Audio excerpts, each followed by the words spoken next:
The massive control room of the Galactic Alliance's flagship buzzed with activity as officers moved between their stations, their four-fingered hands dancing across holographic displays.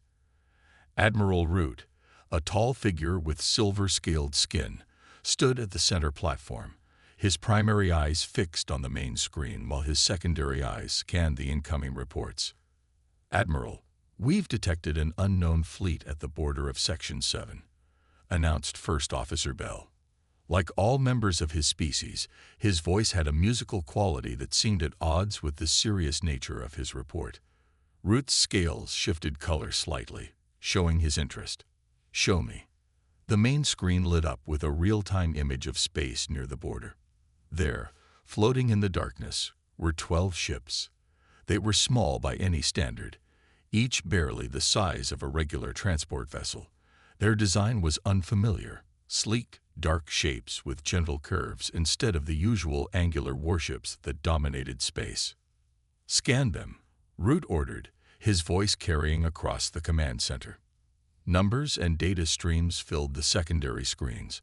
Officers worked quickly, analyzing every detail they could gather about the mysterious fleet. "Sir," Bell called out after a few minutes, "we've identified them. They're human vessels." A wave of laughter rippled through the control room. Root himself couldn't help but let out a snort of amusement. Humans were one of the newer species to achieve spaceflight, having only reached beyond their solar system about 50 years ago. 12 ships. Root shook his head, his scales now showing patterns of amusement. "They sent 12 ships to our border. What are they thinking?" The Chief Intelligence Officer, Green, stepped forward. Unlike his colleagues, he wasn't laughing. "Sir, I recommend caution. Our studies of human history show they are extraordinarily adaptable and—" "Green," Root cut him off with a wave of his hand. "I appreciate your concern, but look at the facts. Their ships are tiny. Our smallest destroyer is 3 times the size of their largest vessel. And 12 ships. We have 2,000 ships in this sector alone." More laughter followed his words. Green tried again. "Admiral, humans have a saying. Good things come in small packages. Their historical records show they're barely out of their Stone Age compared to us," interrupted Bell. "They still used combustion engines 200 years ago. Their first space vessels used chemical rockets." Root moved closer to the screen, studying the small fleet. The ships were holding position, making no aggressive moves. They were arranged in a simple formation that any first-year space cadet would recognize. Nothing about them seemed threatening. "Run a deep scan," he ordered, more out of procedure than concern. "Let's see what weapons they're carrying." The results came back quickly. The ships showed energy readings consistent with basic plasma drives. Their hull material was standard alloy, nothing special. The weapon systems appeared to be conventional laser arrays and missile tubes. Everything about them screamed ordinary. "Sir," another officer called out, "we're detecting only minimal power usage from their ships. They're running on what appears to be reserve power only." This brought another round of amused noises from the crew. Running on reserve power at the border of another civilization's territory was either incredibly brave or incredibly stupid. Root made his decision. "Send the diplomatic vessel. Warn them they're too close to our border. If they don't retreat," he paused for effect, "we'll show them what a real fleet looks like." As the orders were carried out, Green made one final attempt. "Admiral, there's something else you should know about humans. They have this concept called plain possum, where they—" "Enough." Root's scales flashed with annoyance. "They're primitive, Green. Yes, they managed to achieve spaceflight, and yes, they've survived so far, but look at them. 12 ships. It's almost insulting that they think this is an adequate force to approach our borders." The diplomatic vessel launched, heading toward the human fleet. Root watched it go, already planning how many ships he would send if the humans didn't retreat. Perhaps 200. That should be enough to make the point without seeming too aggressive. As he watched the screen, Root couldn't shake off a tiny feeling of unease. The human ships just sat there, seemingly passive, almost too passive. But he pushed the thought aside. After all, what could 12 tiny ships possibly do?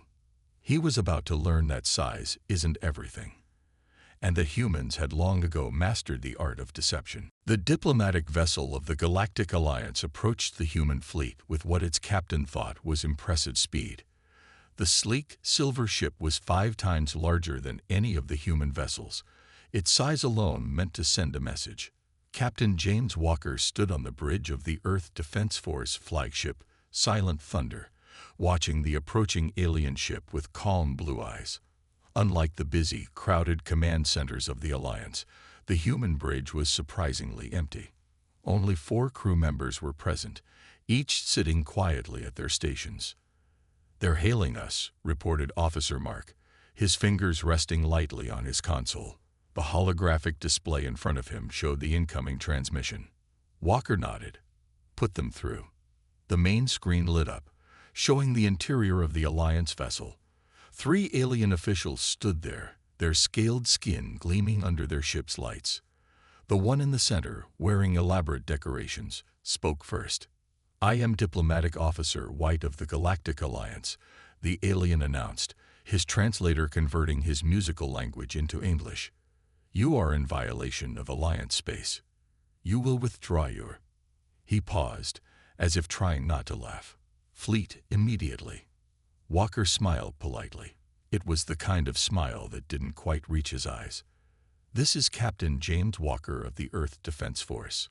We are currently in neutral space, as defined by the Galactic Charter of 2184. We have every right to be here." The alien seemed taken aback by his calm response. White's scales shifted to a darker shade. "You have 12 vessels, Captain." 12. This is either an insult or a grave mistake. The Alliance has thousands of ships. For your own safety, you should retreat. "Thank you for your concern," Walker replied, his voice still pleasant. "But we'll maintain our position. We're conducting routine patrol operations." A second alien stepped forward, his scales showing patterns of frustration. "Perhaps you don't understand. Our smallest warship could destroy 3 of yours without effort. We have 200 ships preparing to deploy. This is not a game, human." Walker's smile didn't waver. "I understand completely. However, we will continue our patrol. We have no hostile intentions, but we won't be intimidated out of neutral space." The bridge crew remained quiet, but Officer Mark allowed himself a small grin. He'd served with Walker for 5 years and knew what that particular tone meant. The aliens huddled together, speaking in their native language. When they turned back, White's scales were now showing bright patterns of anger. "This is your final warning," he announced. "You have 1 Earth hour to retreat. If you remain, we will be forced to demonstrate our power. We do not wish to destroy your ships, but we will if necessary." Walker stood up from his chair, his tall frame straight and confident. "Let me be clear, Diplomatic Officer White. We are not in Alliance space. We are not violating any treaties. We are not showing hostile intent. If you choose to attack us in neutral space, you will be the ones violating galactic law." He paused, then added quietly, "And you might find that appearances can be deceiving." White's scales flashed in surprise at the implied threat. How dare this human, commanding a ridiculously small fleet, speak to him this way? 1 hour, White repeated firmly. "Make the wise choice, Captain Walker." The transmission cut off. The bridge was silent for a moment. Then Officer Mark spoke up. "They really have no idea, do they, sir?" Walker returned to his chair, pressing a few buttons on his armrest. A secure channel opened to all 11 other ships in the fleet. "All vessels, this is Captain Walker. The Alliance has given us 1 hour to retreat. Maintain current power levels. Run all standard checks on the dimensional systems, but keep them inactive for now." He received 11 calm acknowledgments. "Sir," reported Officer Lisa from her station, "Alliance vessels are gathering at coordinates Mark 7. Current count is at 100 and rising. Walker nodded. As expected, they always did prefer quantity over quality. He turned to his crew. Remember your training. Remember all those hours of preparation. Most importantly, remember that humanity didn't get this far by being bullied. The crew nodded, their faces showing quiet confidence. They knew what their ships could really do. They knew what was hidden beneath the seemingly simple exterior. Most importantly, they knew that humanity had learned long ago that the best advantage was the one your enemy didn't know you had. The next hour was going to be very interesting indeed. The hour was nearly up. In the vastness of space, 200 Alliance warships formed an impressive wall of metal and energy, their massive forms blocking out distant stars. Each ship was a masterpiece of alien engineering, bristling with visible weapons and radiating power. Admiral Root stood proudly on his command ship, watching the final ships take position. "Look at this display of power," he said to his officers. 200 of our finest vessels against 12 human toys. On the other side of the formation, the human ships remained in their simple pattern, appearing small and vulnerable against the backdrop of the Alliance fleet. They still ran on minimal power, their systems showing no signs of preparation for either fight or flight. "Sir," First Officer Bell reported, "the human vessels haven't changed course or power levels. They appear to be waiting." Root's scales shifted in confusion. "Have they gone mad? Scan them again." The results came back quickly. Officer Green studied them with growing concern. "Admiral, something's strange. The energy readings, they don't make sense." "Explain," Root demanded. "Well, sir, they're using almost no power, but our deep scans show their reactors are different somehow. It's like looking at a pond and seeing only the surface, but knowing there's something massive moving in the depths." Root dismissed the concern with a wave. "Their time is up. Send the message." The communication officer transmitted their final warning. "Human fleet, this is your last chance. Retreat or face destruction." Captain Walker's response was brief. "We're staying." Root's scales flashed with anger. "Very well. Deploy attack formation Delta. Let's show them what real power looks like." The Alliance fleet began to move, their massive ships arranging themselves into an attack pattern that had won countless battles. The formation was designed to overwhelm enemies with synchronized weapon fire while maintaining overlapping shields.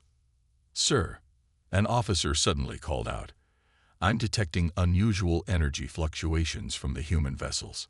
On the main screen, the 12 human ships still appeared unchanged, but the sensor readings told a different story. Deep within each vessel, something was awakening.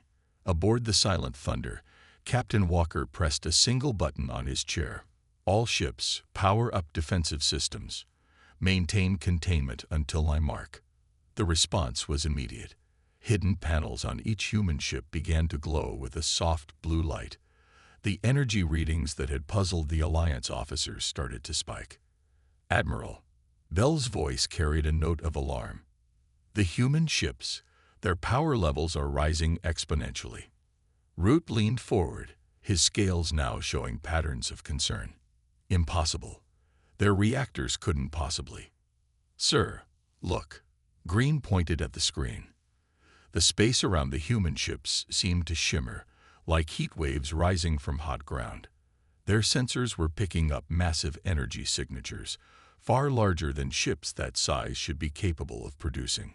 Walker's voice came through the comm system, addressing the Alliance fleet. "This is your only warning. The space you are occupying is neutral territory. Any hostile action will be met with appropriate response." Root sneered, but a tiny doubt had crept into his mind. They're bluffing. Those energy readings must be fake. Nothing that small cooled. "Admiral," Green interrupted, his voice shaking slightly. "I've cross-referenced their energy signatures with our database. It's similar to theoretical research on dimensional compression technology." "What?" Root's scales paled. "But that's impossible. That technology is purely theoretical. Even our best scientists haven't. On the main screen, the human ships began to pulse with energy. What had seemed like simple hull plating now showed complex patterns of light running beneath the surface. Their engines, previously dark, now glowed with a strange, deep blue light that seemed to bend the space around them. Walker's voice came through again, calm as ever. "You may fire when ready, Admiral. But remember, you chose this." Root found himself facing a terrible decision. The human ships were still tiny compared to his fleet. They were still outnumbered more than 16 to 1. All logic said this should be an easy victory. But those energy readings... "Sir," Bell asked nervously, "should we proceed with the attack?" Root stared at the screen, watching as more and more strange readings came from the human fleet. He had started this confrontation confident in his superior numbers and firepower. Now, looking at those 12 ships pulsing with impossible energy, he wasn't so sure. He was about to discover just how wrong his initial assessment had been. Admiral Root made his decision. "Fire warning shots. Let's see what these energy readings really mean." 5 Alliance ships fired their weapons, sending bright beams of energy toward the human fleet. The shots were deliberately aimed to pass close to the human ships without hitting them, a standard intimidation tactic. Captain Walker watched the energy beams approach. His calm expression never changed as he pressed another button on his command chair. "All ships, disengage dimensional compression. Combat mode authorized." What happened next made every alien in the Alliance fleet freeze in shock. The space around the human ships began to ripple and twist. The 12 small vessels suddenly started to change. What had appeared to be simple hull plating split apart, revealing complex machinery underneath. Each ship began to expand, growing larger as hidden compartments emerged from seemingly nowhere. Impossible. Root's scales turned pure white in shock. What kind of technology is this? On the main screen, the transformation continued. Each human vessel was now 3 times its original size and still growing. Panels shifted, weapons emerged, and what had appeared to be simple engine sections unfolded into massive power arrays. "Sir," Green's voice shook as he reported, "they're using dimensional compression technology. They've somehow mastered it. Those aren't just ships, they're compressed battle stations." The warning shots from the Alliance ships passed harmlessly through the space where the human vessels had been moments before. The human fleet had already moved to new positions, their true forms still emerging. Inside the silent thunder, Walker spoke calmly to his crew. "All ships report status. All 12 ships successfully decompressed. Captain," Officer Mark reported. "Shield systems at full power. Weapon systems online. Modular combat sections deployed and ready." What had started as 12 small ships had transformed into something else entirely. Each human vessel had split into 3 separate but connected sections, creating a formation of 36 heavily armed battle units. Each section bristled with weapons that had been hidden in compressed space, and energy shields far more advanced than anything the Alliance possessed shimmed around them. "By the stars," Bell whispered, "one of their ships just turned into 3, and they're all bigger than our heavy cruisers now." Root stared in disbelief. Where there had been 12 small, seemingly harmless ships, now floated 36 massive war machines. Each section was easily the size of his largest vessels, their hulls gleaming with advanced technology that had been hidden away in compressed space. "Sir," another officer called out in panic, "their weapon systems. They're like nothing we've ever seen. The energy readings are off the charts." Walker's voice came through the comm system again, still surprisingly calm. "Now then, Admiral Root, would you like to reconsider your position? As you can see, we were not quite as tiny as you thought." The Alliance fleet hung in space, their earlier confidence shattered. Their sensors were reporting capabilities from the human fleet that should have been impossible. "How?" Root finally managed to ask. "How did you hide all of this?" "Dimensional compression," Walker replied simply. "Something your scientists thought was theoretical. We mastered it 20 years ago. Each of our ships carries 3 times its apparent mass and volume in compressed space. We find it efficient. Root's scales shifted through various colors as he processed this information. The humans hadn't just built small ships. They'd built ships that could hide their true size and power until needed. His fleet of 200 now faced 36 vessels of equal or greater size, each armed with technology that surpassed their own. Those energy readings earlier, Green realized, they weren't their weapons powering up. They were the dimensional compression systems getting ready to deactivate. Walker's voice came through one more time. "I'll make this simple, Admiral. You can either withdraw your fleet from neutral space, or we can demonstrate our combat capabilities as well. Your choice." Root looked at his fleet, then at the transformed human vessels. His 200 ships suddenly didn't seem like such an overwhelming force anymore. The tiny fleet wasn't so tiny after all. And somehow, Root suspected that the humans were still holding back more surprises. He had to make a decision. The only question was, would his pride let him make the right one? Admiral Root's pride won out over his judgment. "This changes nothing. We still have superior numbers. All ships, battle formations." The Alliance fleet spread out, trying to surround the newly revealed human vessels. Their weapons powered up, creating an impressive display of light and energy. Captain Walker shook his head slightly. "They never learn, do they?" He opened a channel to his fleet. "All ships, defensive pattern echo. Demonstrate our point, but keep casualties to a minimum." The human ships moved with impossible grace. Despite their now massive size, they glided through space as if they were still the small vessels they'd appeared to be earlier. Their movements were perfectly coordinated, like dancers performing a well-rehearsed routine. "Sir," Bell called out in alarm. "Their maneuverability, it doesn't make sense. Ships that size shouldn't be able to move like that." Green was frantically analyzing the data streaming across his screen. "It's not just dimensional compression. They're using some kind of advanced gravity control. Their ships aren't fighting inertia like ours do."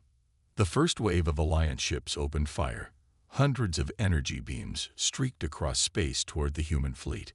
It should have been impossible to dodge such a massive barrage. But the human ships didn't need to dodge. As the Alliance weapons approached, the space around each human vessel seemed to bend. The energy beams curved around their targets, missing completely. Some shots passed through what appeared to be solid parts of the ships, hitting nothing but empty space. "What just happened?" Root demanded. They're shifting parts of their ships in and out of compressed space during combat." Green's voice was filled with awe. "When our weapons are about to hit, they simply move that section of the ship into another dimension."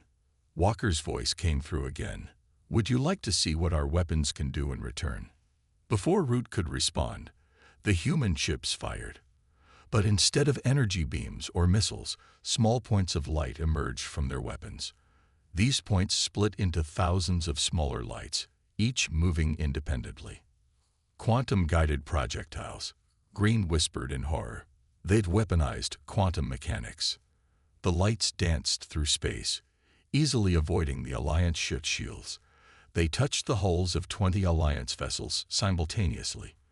There were no explosions, no dramatic flashes. The affected ships simply shut down, their power systems completely disabled. "Status report," Root bellowed. 20 ships disabled, sir. All their systems are offline. But there's no damage. They just turned them off somehow." Walker's calm voice filled the command center again. "That was our lowest power setting. Those ships can be reactivated once we're finished here. Would you like to see what our weapons do at full power?" The remaining Alliance ships held their positions, their crews finally understanding the true gap between their technology and what humanity had achieved. "Look at their power readings," Green said, his voice shaking. "Those ships are running at maybe 20% capacity. They're not even trying." Root's scales had turned a pale gray, a sign of deep distress in his species. His mighty fleet of 200 ships was being toyed with by vessels that had hidden their true nature until the last moment. "Admiral," Bell spoke quietly, "maybe we should consider." Another demonstration from the human fleet cut him off. One of the battle sections separated from its parent ship and accelerated. In seconds, it moved through the entire Alliance fleet, passing through ships as if they were ghosts. As it passed each vessel, their main computers displayed a simple message: "Your shields were disabled for 2.3 seconds. If we wanted to destroy you, you would already be gone." Walker's voice returned. "Now then, Admiral, let's discuss why you're attempting to claim neutral space as your territory. And this time, let's be honest with each other." Root looked at his fleet. 20 ships disabled without a trace of damage.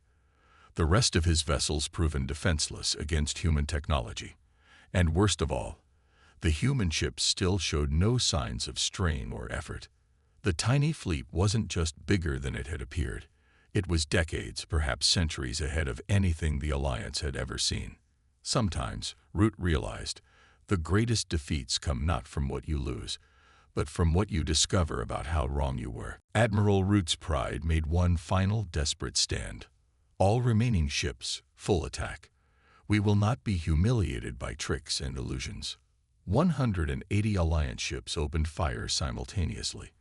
The space between the two fleets lit up like a new sun as thousands of energy beams and missiles streaked toward the human vessels. Inside the silent thunder, Captain Walker sighed. "Very well. All ships, combat demonstration authorized. Show them why humanity hasn't fought a war in 50 years. What happened next would be talked about in Alliance military academies for generations to come." The human fleet moved as one. Their 36 battle sections flowed through space in patterns that seemed to defy physics. They didn't just avoid the incoming fire. They used it. "Sir," Green shouted, "they're catching our weapons fire." The human ship's energy fields were somehow grabbing the Alliance weapons fire, collecting it like water. The captured energy swirled around their hulls in brilliant streams of light. "Impossible," Root whispered, but he was watching it happen. Walker's voice came through all communication channels. "Thank you for the energy donation. Allow us to return it." The human ships released the captured energy, but it had been changed. Instead of wild, destructive blasts, it now formed perfect spheres of contained power. These spheres passed harmlessly through Alliance ship shields and touched their hulls. One by one, the massive alien vessels lost power. 50 ships just went dark, Bell reported, panic in his voice. "They're completely disabled." The human fleet split into smaller groups, each group moving in perfect coordination. Their battle computers were linked in ways the Alliance had never seen, allowing them to fight as a single unit despite being separated by vast distances. "Look at their formation," Green said in awe. "It's perfect. No gaps, no wasted movement. Every ship knows exactly what every other ship is doing." More Alliance vessels fired, desperate now. But the human ships seemed to be everywhere and nowhere at once. Parts of their hulls shifted in and out of compressed space so quickly that most shots passed through empty air, where solid metal had been seconds before. "Admiral," Walker's voice was still calm, "you've lost 70 ships without a single casualty. Would you like to continue this demonstration?" Root's scales were almost white with fury and fear. How are you doing this?" "Understanding," Walker replied simply. "While you focused on building bigger ships and more weapons, we focused on understanding space itself. Gravity, quantum mechanics, dimensional physics, these aren't theories to us anymore. They're tools." As if to demonstrate his point, 3 human battle sections suddenly appeared in the middle of the Alliance fleet. They had actually teleported, using their mastery of space-time. Another 30 ships disabled. Officer Mark reported from his station on the Silent Thunder. "No casualties, still operating at 40% power capacity." Walker nodded. "Send the message." Every screen on every Alliance ship suddenly displayed the same text. Your weapons are primitive. Your tactics are predictable. Your understanding is limited. You tried to bully a species that has moved beyond the need for violence. We could have destroyed your entire fleet in the first minute. Remember this lesson. Root looked at his fleet, 100 disabled ships, the rest scattered and demoralized. His mighty armada had been taken apart by what he had dismissed as a tiny, insignificant force, and the human ships were still operating at less than half power. "Admiral," Bell said quietly, "we're receiving reports from all remaining ships. They're requesting permission to withdraw." Root's scales shifted through various colors as he fought an internal battle. Finally, they settled on a deep blue, the color of acceptance. "All ships," he commanded, "stand down. Power down weapons." He turned to his communication officer. "Open a channel to the human fleet." Walker's face appeared on the main screen, still wearing that same calm expression. "Captain Walker," Root said, his voice heavy with defeat, We withdraw our claim to this neutral space. And I owe you an apology." Walker smiled, and for the first time, it reached his eyes. "Apology accepted, Admiral. Now shall we discuss the proper way to power up your disabled ships?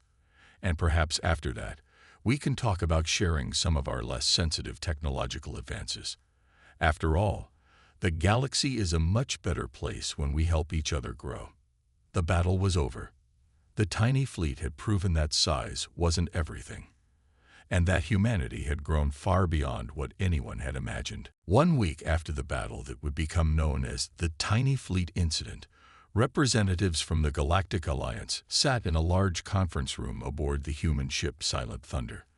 The ship had returned to its compressed state, but now the aliens viewed its modest size with respect rather than mockery. Admiral Root, along with his key officers, watched in amazement as Captain Walker used a holographic display to explain the basics of human technology. "You see," Walker said, pointing to a diagram, "we learned long ago that bigger isn't always better." Dimensional compression allowed us to build ships that were both powerful and efficient. Green, who had been taking detailed notes, raised his hand. "But how did you master such advanced technology so quickly? Your species only achieved spaceflight a century ago." Walker smiled. "We had good teachers, our own mistakes. Earth's history is full of wars where the smaller, smarter force defeated a larger, overconfident enemy. We learned to value quality over quantity." The hologram shifted to show the inner workings of a human ship. "Our vessels are small because they need to be. Larger ships waste energy and resources. Why build a massive ship when you can compress 3 ships' worth of technology into one small package?" Root's scales showed patterns of genuine interest. "And the way your ships moved during battle. That wasn't just dimensional compression, was it?"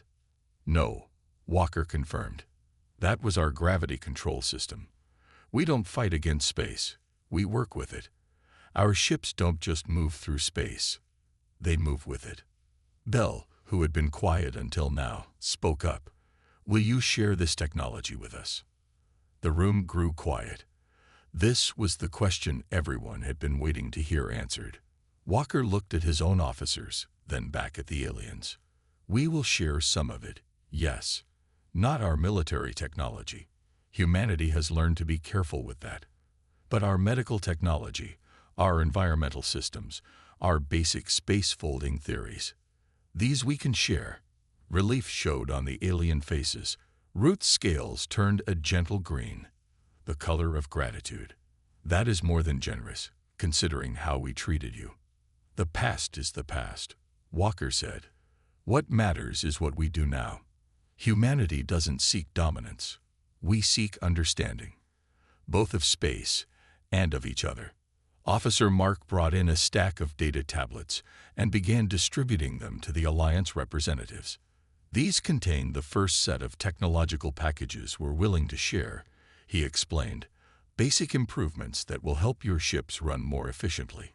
The aliens studied the tablets with excitement. Even these basic technologies were decades ahead of their current systems. "There's one thing I still don't understand," Root said, looking up from his tablet. "Why did you let us fire first? Why not show your true power immediately?" Walker's expression grew serious. "Because sometimes the best lesson is to let others learn from their own mistakes. You needed to see for yourself that appearances can be deceiving." Green nodded enthusiastically. "And what a lesson it was. Our entire military doctrine will need to be rewritten. Size and numbers aren't everything." "Exactly," Walker agreed. "Humanity learned that lesson through centuries of warfare on Earth. We hope to teach it to you without bloodshed.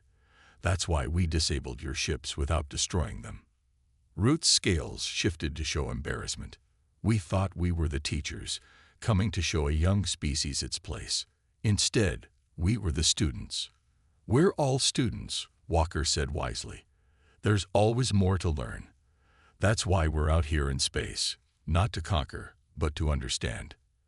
The meeting concluded with the signing of new treaties. The Alliance formally recognized humanity's right to patrol neutral space. More importantly, they acknowledged Earth as an equal partner in galactic affairs. As the aliens prepared to leave, Root turned to Walker one last time. "You know, Captain, when I first saw your tiny fleet, I thought it was a joke. Now I understand. The joke was on us." Walker shook Root's hand in the human tradition. "The size of a fleet doesn't matter, Admiral.